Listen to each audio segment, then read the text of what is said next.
আজ আমি এই জরায়ুর মুখের ক্যান্সার, আমাদের ডাক্তারিতে ভাষায় সার্ভাইকাল ক্যান্সার বলা হয়, সেই সম্বন্ধে কিছু বলবো।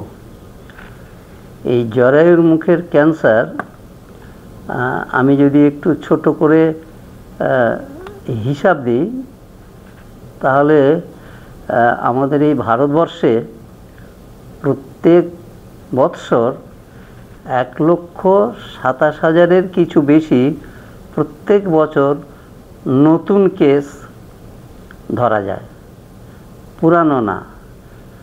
আর যদি মৃত্যুর কথা চিন্তা করি, সেটা হলো প্রত্যেক বছর প্রায় 80,000-এর মতো এই জরায়ুর ক্যান্সারে মারা যায়।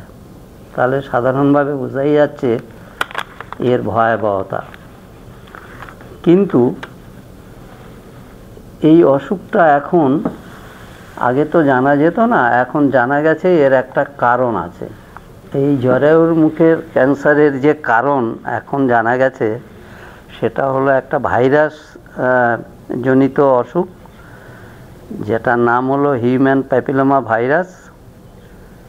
এবং তার মধ্যে কিছু লো রিস্ক আছে, কিছু হাই রিস্ক আছে।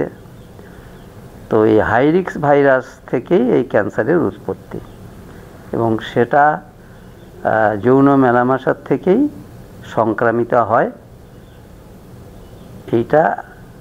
এবং তার এগেনস্টে ভ্যাকসিনও, সেটা আমি পরে বলবো, ভ্যাকসিনও বেরিয়ে গেছে। আচ্ছা, এখন কাদের হয় এটা? সাধারণত এই 30-35 বছরের পর থেকে যে কোনো বয়সেই হতে পারে। বিশেষ করে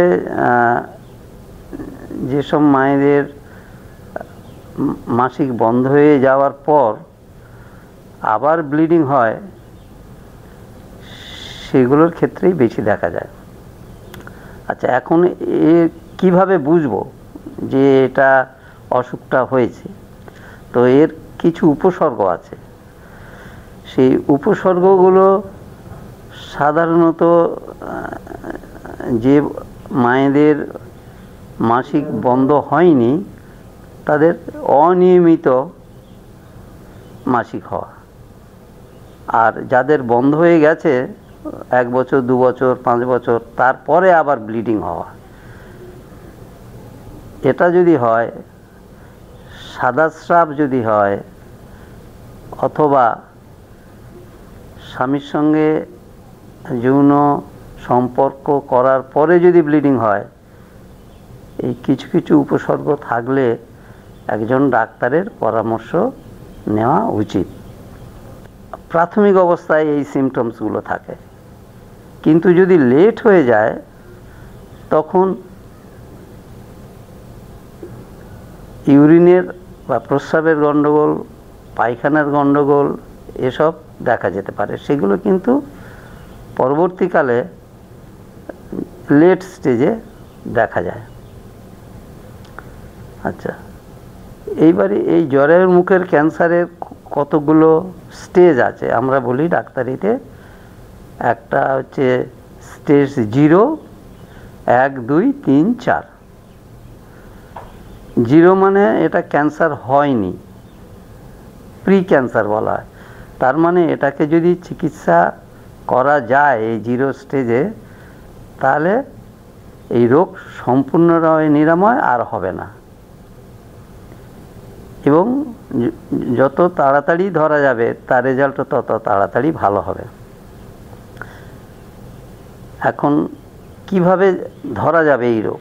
যখন কোনো মায়েদের এই সব উপসর্গ দেখা দেবে, অনিয়মিত ঋতুস্রাব হচ্ছে, সাদা স্রাব হচ্ছে, তখন ডাক্তারের পরামর্শ মতো এখন 2খানা টেস্ট আমরা সাধারণত করে থাকি। একটাকে বলে প্যাপ টেস্ট, আর তার থেকে ইম্পর্টেন্ট হলো আগেই যে বললাম যে এর রোগের কারণ জানা গেছে, যেটা ভাইরাস জনিত, হিউম্যান প্যাপিলোমা ভাইরাস টেস্ট করলে, সেটা ব্লাড থেকে হবে না, জরায়ুর মুখ থেকে যে রসের মতো আসে সেটা থেকেই টেস্ট করলে যদি সেই ভাইরাস থাকে, তাহলে হাই রিস্ক ভাইরাস থাকে, তাহলে তার জ্বরের মুখের ক্যান্সার হওয়ার সম্ভাবনা বেশি। এটা গেল তো সিমটমস। এইবারে কিভাবে রোগটা ধরবো? রোগটা ধরার, ক্যান্সার যে হয়েছে এটা বলার একমাত্র 100% উপায় হলো বায়োপসি করা। বায়োপসি ছাড়া ক্যান্সার যে হয়েছে এ কথা বলা যাবে না। বায়োপসিটা ওই জ্বরের মুখ থেকে একটু মাংস নিয়ে পরীক্ষা করে সেই রিপোর্ট দেখেই তবে বলা যাবে এটা ক্যান্সার হয়েছে। এবারে যার ডায়াগনোসিস হয়ে গেছে তখন আমরা তাকে কোন স্টেজে আছে, পেশেন্ট আমাদের জিজ্ঞাসা, ডাক্তারবাবু আমার কোন স্টেজে আছে, সেই স্টেজিং করতে গেলে আমরা আগে রোগীকে পরীক্ষা করি, শারীরিক পরীক্ষা, এবং তার সঙ্গে কিছু আলট্রাসোনোগ্রাফি, সিটি স্ক্যান বা এমআরআই ইত্যাদি আনুষঙ্গিক কিছু পরীক্ষা করে তখন স্টেজিংটা ঠিক হয়, যে স্টেজ 1-এ না 2 না 3 না 4।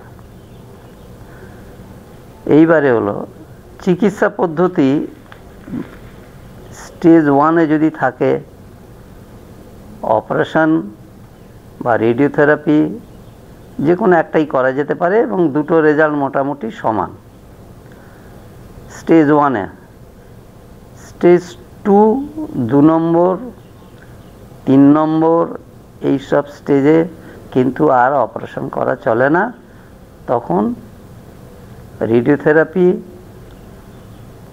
কেমোথেরাপি এইসব দিয়েই চিকিৎসা করা হয় এবং সেগুলোর রেজাল্ট কিন্তু খুবই ভালো।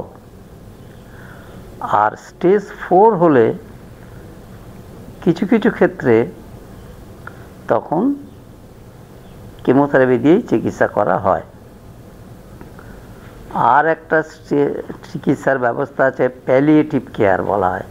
প্যালিয়েটিভ কেয়ার মানে সব চিকিৎসা ধরুন রোগীর হয়ে গেছে, অস্ত রোগটা সারছে না, কষ্ট পাচ্ছে, সেই কষ্টের থেকে রেহাই দেওয়ার পদ্ধতি হলো প্যালিয়েটিভ কেয়ার। তাহলে পরে দেখা যাচ্ছে যে জরায়ুর মুখের ক্যান্সার প্রিভেন্ট করা যায়। জরায়ুর মুখের ক্যান্সার প্রিভেন্ট করা যায় কিভাবে না, এই টেস্ট করে, এইচপিভি ভাইরাসের টেস্ট করে আর বায়োপসি করে যদি দেখা যায় যে এটা স্টেজ 0-তে আছে আর ফ্যামিলি যদি কমপ্লিট হয়, ছেলেপুলে হয়ে গেছে, বয়স হয়ে গেছে, মাসিক বন্ধ হয়ে গেছে, সেখানে শুধু জরায়ুটা বাদ দিলেই কিন্তু এটার একটা প্রিভেনশন হয়ে যায়। এবারে আমি আসব ভ্যাকসিনের ব্যাপার। ইদানিং নানা রকমভাবে আপনারা নিশ্চয়ই জেনেছেন, সংবাদপত্র মাধ্যম, টিভি চ্যানেল মাধ্যম, যে এই জরায়ুর মুখের ক্যান্সারের টিকা বিগত কয়েক বছর ধরে ব্যবহার হচ্ছে।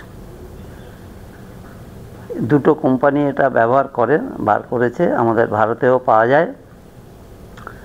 সেই ভ্যাকসিন সবথেকে ভালো কাজ হয় যদি 9 বছর থেকে 13-14 বছরের মধ্যে দেওয়া যায়, বিবাহের আগে দেওয়া যায়, সেক্সুয়াল ইন্টারকোর্সের আগে দেওয়া যায়, তাহলে তার এফেক্টিভনেসটা অনেক বেশি হয়। কিন্তু তাই বলে এই নয় যে ওটা বিবাহের পরে দেওয়া যাবে না, দেওয়া যাবে, কিন্তু অতটা এফেক্টিভ হবে না। সুতরাং স্কুল গ্রোয়িং যেসব গার্লস আছে তাদের যদি দেওয়া যায় তাহলে এটা ব্যাপকভাবে এই জিনিসের হাত থেকে রেহাই পাওয়া যায়। দুর্ভাগ্যবশত আমাদের যে ভারত সরকারের ইমিউনাইজেশন বা টিকাকরণ প্রক্রিয়া আছে, যেমন এই পোলিও, ট্রিপল অ্যান্টিজেন ইত্যাদি ইত্যাদি বিনা পয়সায় দেওয়া হয়, এই ভ্যাকসিনটা এখনও সেই ইমিউনাইজেশন প্রোগ্রামের মধ্যে বিনা পয়সায় দেওয়ার ব্যবস্থা করে উঠতে পারেননি। তার কারণ হচ্ছে এটা একটা কস্টলি অ্যাফেয়ার থাকে, আর জনসাধারণের মধ্যে অ্যাওয়ারনেসটা একটু কম আছে এই ভ্যাকসিন সম্বন্ধে। তো এই অ্যাওয়ারনেস বাড়িয়ে এই ভ্যাকসিন দেওয়ার ব্যবস্থা হলে আমার মনে হয় এই জরায়ুর মুখের ক্যান্সার প্রতিরোধ করা যাবে। নমস্কার।